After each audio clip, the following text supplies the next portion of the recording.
cleaned up just a little bit. Here's a piece I've just finished turning. It's basically Padron in the body with one of my standard transitional pieces. And I just wanted to show you what the process is that I go through. This is almost ready to put a coat of finish on. I generally am able to take my tool work down to the point that I've got the shape just right. I've created a parting cut at the bottom of the base so I can see how it completes.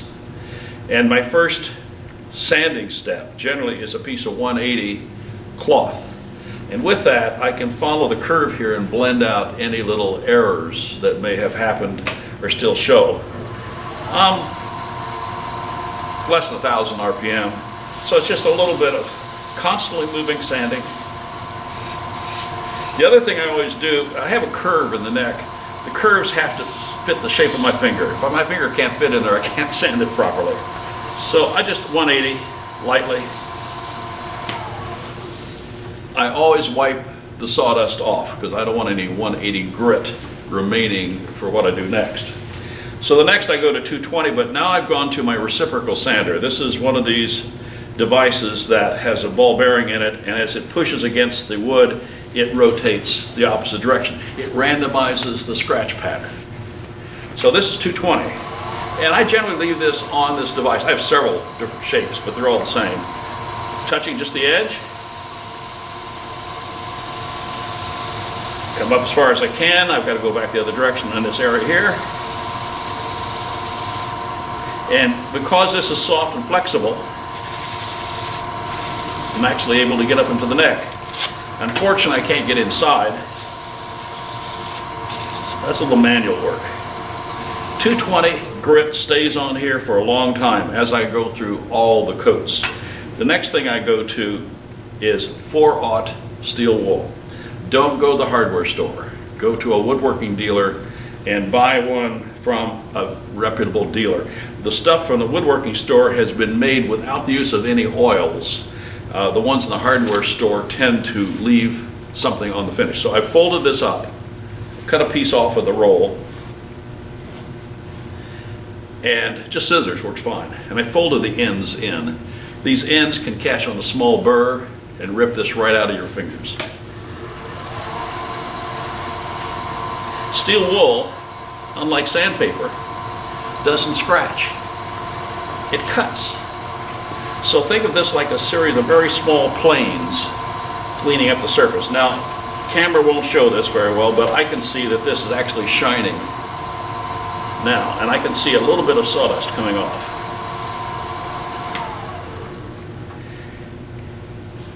And that's ready to get a coat of finish. So for finishing, I use my Minwax.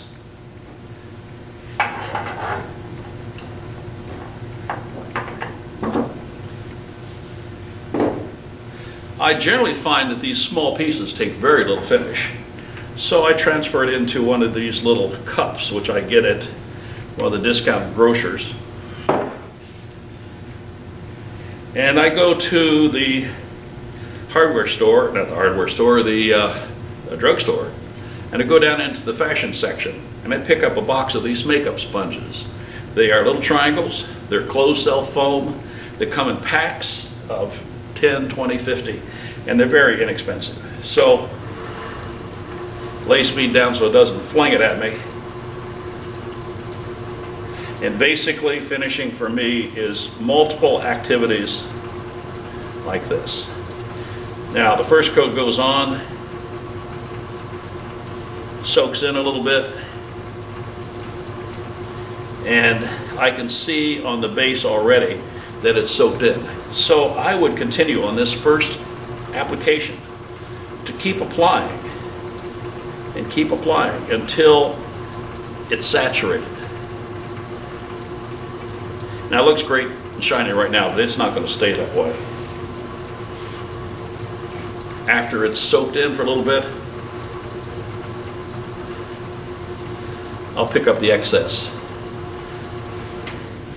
And this is coat number 1.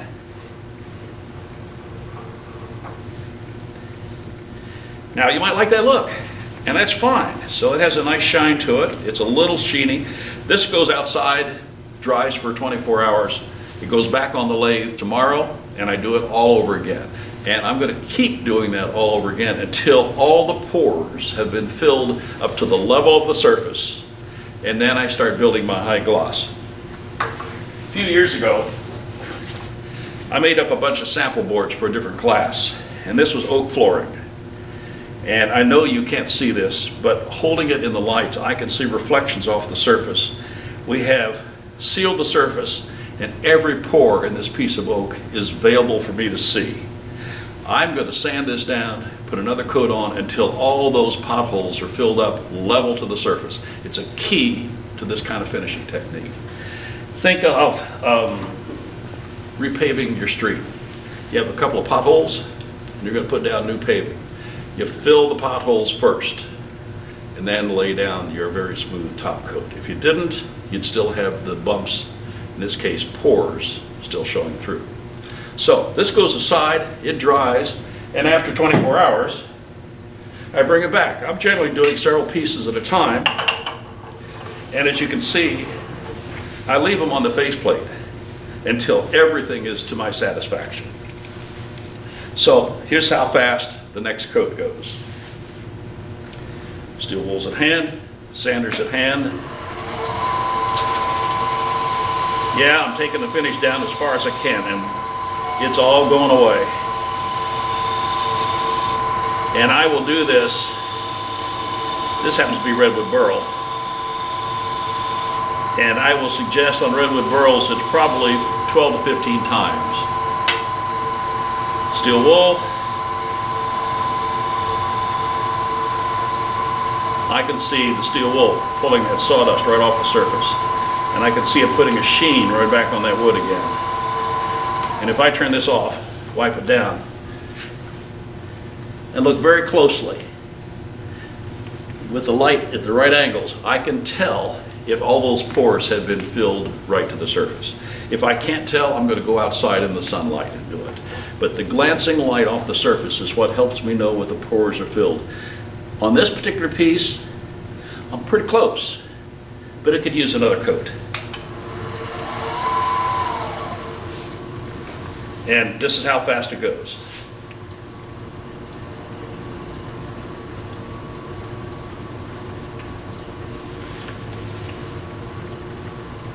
And that piece is done for another day.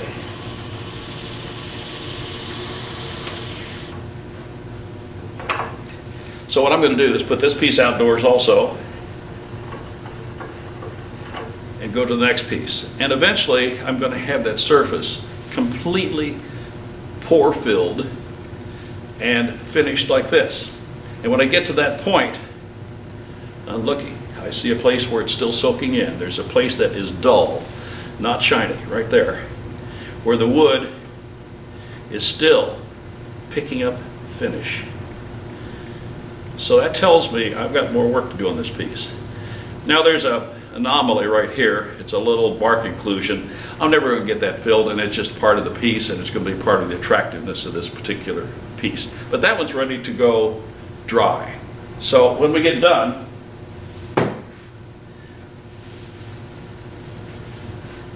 and we've got all the surfaces the way we want it, I could buff it at this point and then part it off, but I want to do something to the bottom also. So I'm going to part it off, work on the bottom, and then go to the buffing system. So let me show you how I get this off of the lathe. Put this stuff away because we don't need finish on this piece. And I'm going to go to a vacuum chuck, which is my preferred way to remove these. And I do it because I have a number of different vacuum chucks that I have made up for different sizes. This one I know just fits this piece. So I bring up my tailstock on which the one-way live center is mounted, and I've got the thread adapter on there. And because of the thread adapter, oops, sorry about that, this allows me to slide it into the vacuum chuck perfectly centered. It's ready to go. So I'm going to reach around, turn the vacuum chuck on. That's going to suck this piece in, and then I'll be able to part this bottom off. So let me part.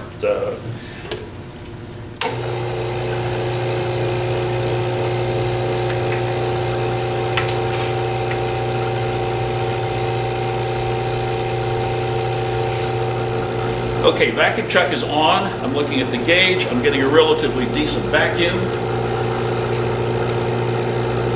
Because I do so many pieces that have voids in them, I'm running my fingers over, feeling for places where it's leaking, and right there's a spot. My finger gets sucked into the pores because air is being pulled in through this bark inclusion area. Right there, I'm losing vacuum. When I put my finger on it, I can see the gauge go up.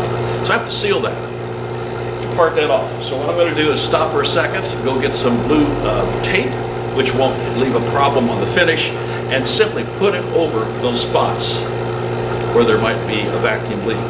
Give me a second, I'll be right back. Okay, I found the spots where the vacuum is sucking my finger in through the bark inclusion. Here's one. A little piece of blue tape will protect that. And on this side there's a bigger one. And all I have to do is put a piece of blue tape up over that. And that'll cause the vacuum gauge to go up farther. And I'm ready now to part off.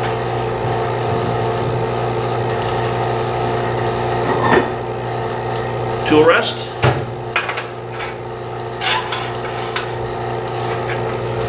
Parting tool. I'm using a very small parting tool. Now what's going to happen as we turn this on, I'm going to part through here, and what will happen is the tailstock part will just stop turning.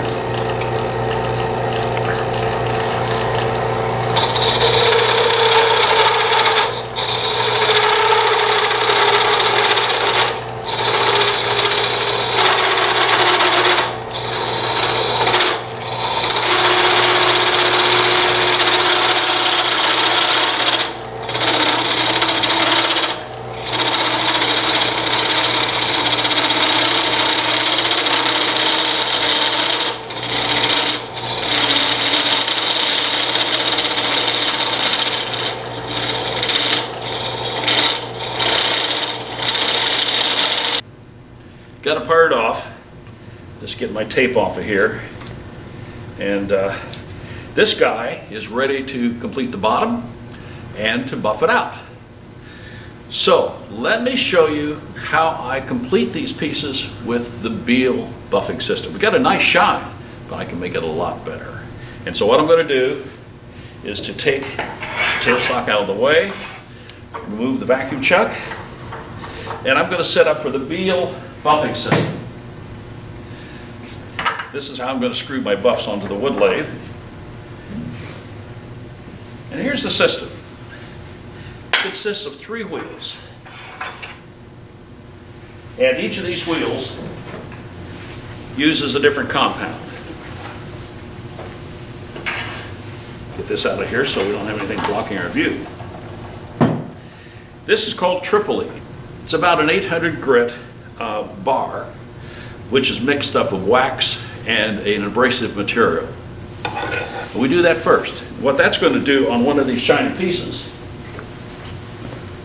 it's going to actually dull the finish just a little bit, but it's going to leave the surface very, very smooth. And as soon as that's done, we go to what's called white diamond, which will add the shine. It's much finer grit. And as you see, there's different wheels. And the third one, which is used many times, is a carnauba wax. Each of these wheels are made up with different types of cloth material. This one's tougher, harder. This one is a little softer, more cotton, less linen. And this wheel here is very soft. And these are unsewn, so they conform easily to the shape of your piece.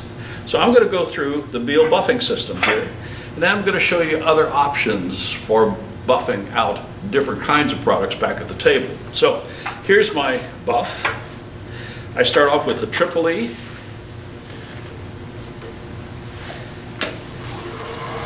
Now the faster I turn this, the harder this wheel is going to feel to the piece of wood. If I go really slow, it's very conformable. So we want to charge it with a little bit. One of the biggest problems I find with this is people put too much on and it gets loaded and waxy. If you have too much on, it'll start smearing and get the wax coming off onto your piece instead of the buffing effect that you want. which case get a piece of 80 grit sandpaper and sand the face of your wheel and grits that extra stuff off. So I'm going to buff this now. Tool rest is out of the way. I'm about 800 or 900 RPM right now, and I'm going to hang on for all I'm worth because this gets slippery and it can go flying. So I'm just going to buff it around. And what I want to do is not put an edge against that wheel. I want to turn away from the edge like this rather than into it. That prevents me from losing grip on it. And I like to get my finger down inside just for a little better hold. Now, the difficulty with these videos is sometimes we can't get as good a shot as we'd love to be able to do. But for me, I can tell you that some of the shine has gone away. But the feel to my fingers is smooth as glass. It is really great. It's really glass smooth. So let's take this buff off and replace it with the next one. These just screw into the end. You can use them also on a motor. If you have a motor, these things can be mounted. When you buy the kit, it comes with all the different pieces that you need. Back on the lathe again. I didn't mean to take this off, but I did. So we're back on. Now this is white diamond. It's a softer wheel. Light charge. I tend to run this one just a little bit faster.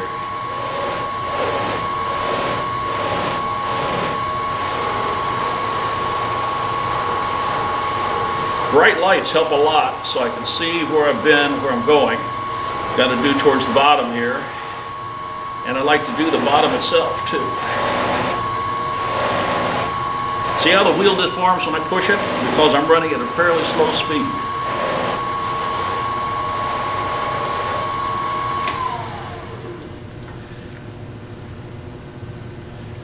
That's a glass-like finish.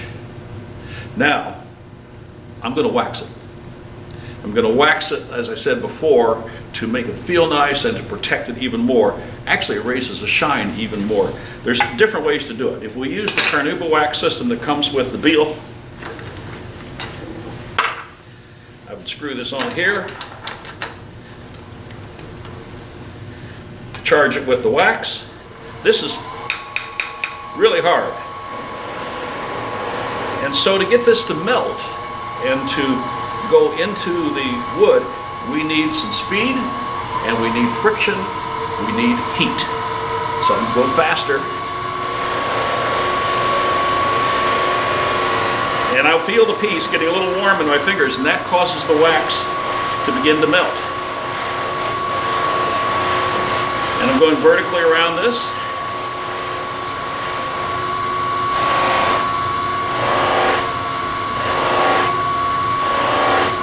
Did the bottom. It's ready for signature and to put out in the gallery. Now, this is shined up. The bottom, you can see how shiny it is around here. This is walnut. For information, what I have done is left the bottom with only a single coat. And I can see in the reflection of the lights all the pores of the walnut showing here. They do not show here where I built my finish. This is approximately 12 coats, one coat at a time, one day at a time, and here's my piece ready to go to the gallery. Beal buffing system, a great way to finish off your work. There's options. There's options on how to mount it. There's options on bowls, to get inside bowls. This doesn't work very good inside of bowls. Let me go back to the back table and show you some of the options of the way the system can be set up. See you at the back table. We're back at the table. I wanted to show you the setups for the Beal buffing system. Now remember I said there was Tripoli, this wheel, comes with a bar.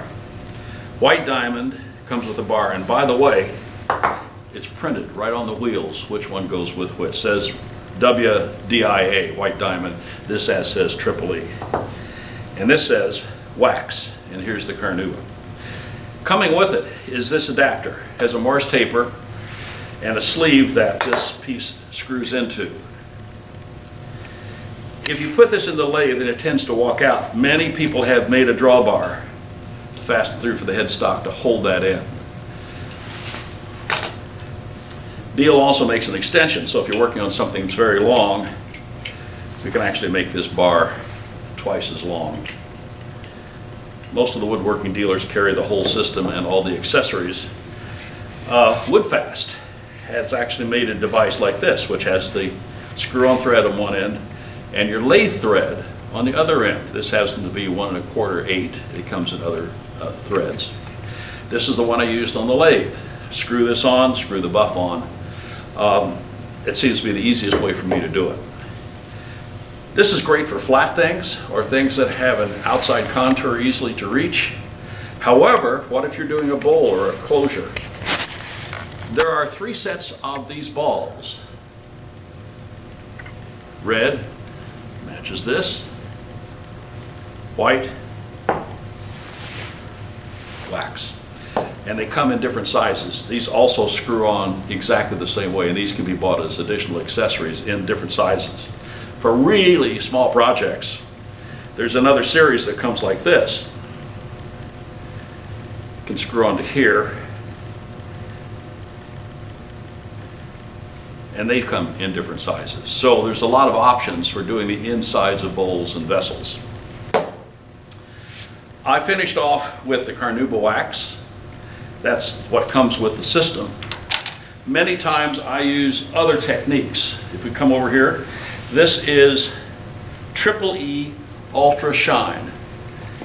This is a wax mixture that's very similar to the Triple E. When I make tool handles and stuff, I will rub this on and polish it out with a cloth. That adds a little shine to it. It adds a wax finish. And because it has an abrasive in it, it's going to increase the smoothness. I don't want a really shiny finish on a tool handle. I want to be able to hold it. So I use that many times for tool handle projects, and I did use it when we made that video on tool handles. If you want to wax up something and just have a nice wax finish, you know it's not going to last. It's not going to be good for handling. Many people use beeswax. Beeswax goes on nice. It gives a sheen type finish, not ever going to be high gloss. So that's one option. If all else fails, there's nothing wrong with good old Johnson paste wax. Put it on lightly with a cloth. Find a piece of cotton or other soft cloth to buff it out with. Wash your hands first. Get the clean cloth. Wipe that out. And as you know, I tend to use my microcrystalline wax in most cases. I think I like putting it on and playing with the piece after I get done sometimes too. But when you get done with the waxing, use a clean cloth to buff that out. And you might put a couple of coats on and let it sit for a while before you pick it up and handle it. The wax does need to express its VOCs that are still in there. So I hope I showed you a little bit about how I choose to get that high gloss finish on small pieces. Typically it's sanding and finishing, multiple coats until the pores are completely filled and I have a high gloss, and then I buff it off with the Beal system and end up putting a microcrystalline paste wax on top of that. So I hope to help you, and good luck in finishing your projects. We'll see you next time.